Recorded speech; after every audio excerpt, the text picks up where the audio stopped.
आजादी दिवस मना रहे हैं, लेकिन यह आजादी हमें उपहार में नहीं मिली है। इसके लिए एक लंबी यात्रा करनी पड़ी है, आजादी की यात्रा। इस यात्रा में हजारों लाखों लोगों ने अपनी जान की कुर्बानी दी। 1919 जलियांवाला बाग। आज हमारे बैसाखी का दिन है, लेकिन पूरा पंजाब बैसाखी नहीं मनाएगा। हम सब बैसाखी नहीं मनाएंगे।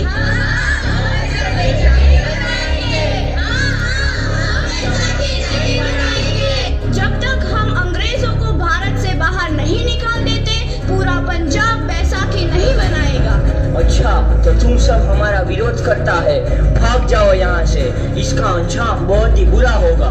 हम नहीं जाएंगे, तुम लोग जाओगे। हमें नहीं, तुमको भारत से भागना होगा। Soldiers fire!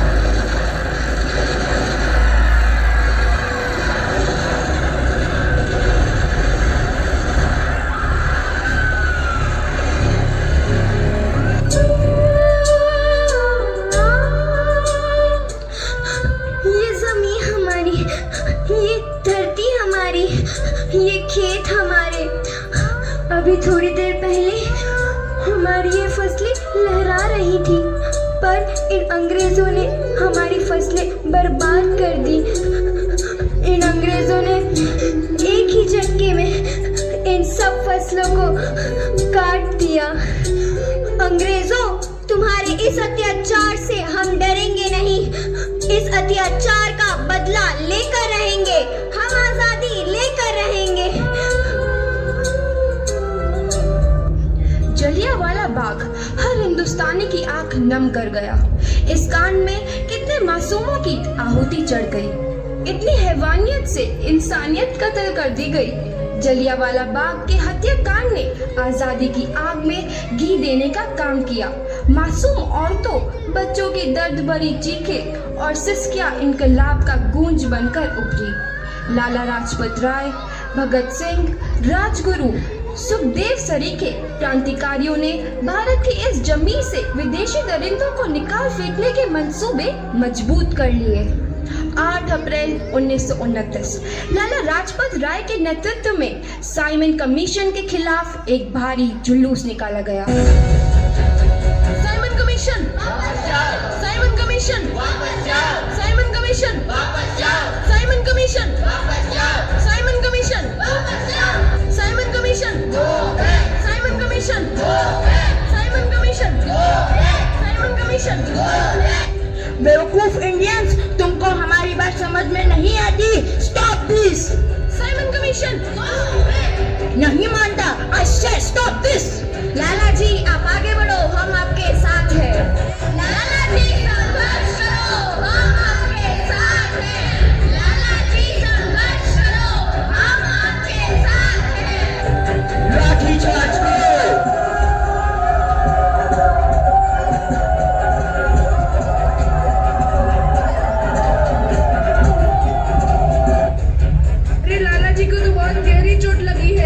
सर फट गया है। मेरे शरीर में लगी एक एक लाठी अंग्रेजी सरकार के कफन में कील का काम करेगी।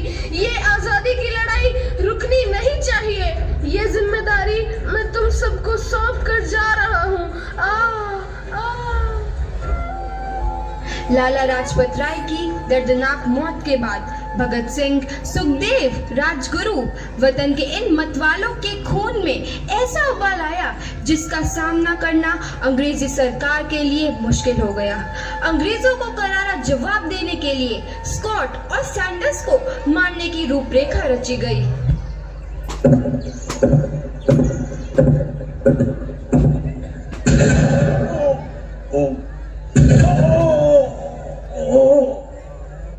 सैंडर्स मारा गया। चारों तरफ तहलका मचा था। दीवारों पर लिखा था, लाला जी की मौत का बदला ले लिया गया है। भगत सिंह समेत सभी वहां से फरार हो गए। 8 अप्रैल 1929 दिल्ली में ब्रिटिश सरकार की सेंट्रल लेजिस्लेटिव असेंबली की बैठक में 2 बम धमाके की आवाज सुनाई दी।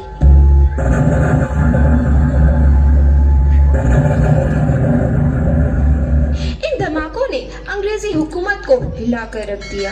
इस घटना को अंजाम देने वाले भगत सिंह, राजगुरु और सुखदेव ने अपने आप को अंग्रेजों के हवाले कर दिया। 1930 को अदालत ने अपना फैसला सुनाया। मुलजिम भगत सिंह, मुलजिम राजगुरु, मुलजिम सुखदेव को दफा 121 और दफा 302 के तहत ये अदालत तीनों को मुजरिम करार देती है और इस गुस्ताखी के लिए ये अदालत इन तीनों को सजाए मौत की सजा सुनाती है। सरफरोशी की तमन्ना अब हमारे दिल में है, देखना है जोर कितना बाजुए कातिल में है। भगत सिंह और किशन सिंह ਤੁਹਾਡੇ ਮੁਲਾਕਾਤੀ ਆਏ ਨੇ।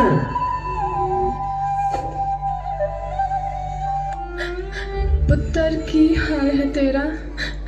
मैं चंगा हूँ माँ, फिक्र करने की कोई गल नहीं। पुत्र, मेरा दिल तेरी तरह पत्थर दिल नहीं होगा।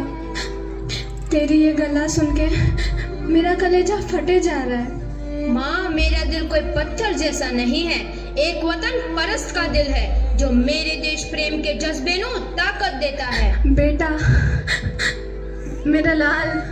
माँ, आज मेरी तपस्या पूरी होने जा रही है। जे तू रोई तो मैंने तकलीफ होइया। सोच, तेरा पुत्र आज शादी करने वास्ते जा रहा है। फर्क केवल इतना है, वो घोड़ी पर नहीं फांसी पर चढ़ने वास्ते जा रहा है। आज तू क्रांतिकारी की माँ है, कल तू एक शहीद की माँ होगी। माँ, पुत्र भगत, तू इतनी छोटी उम्र में हम सबको छोड़ के चला जाएगा? तूने जिंदगी में देखा ही क्या है पुत्र? मैंने अपनी माँ देखी है जिसने मुझे एक ही बात बताई है कि बेटे, अपने देश के लिए एक बार मरना 100 बार जन्म लेने के बराबर होता है। अच्छा माँ, अब आशीर्वाद दे, आखिरी बार विदाई लेने का समय आ गया है। भगत, मेरे लाल।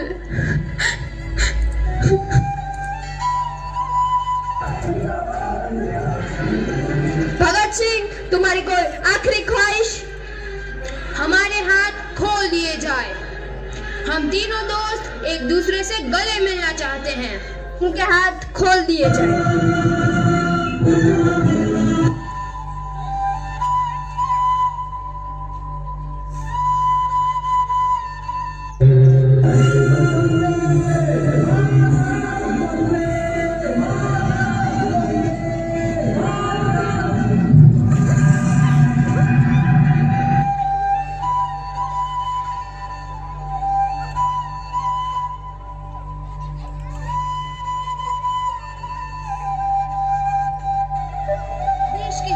नौजवान के मन में आजादी की नई उमंग हिलोरे लेने लगी।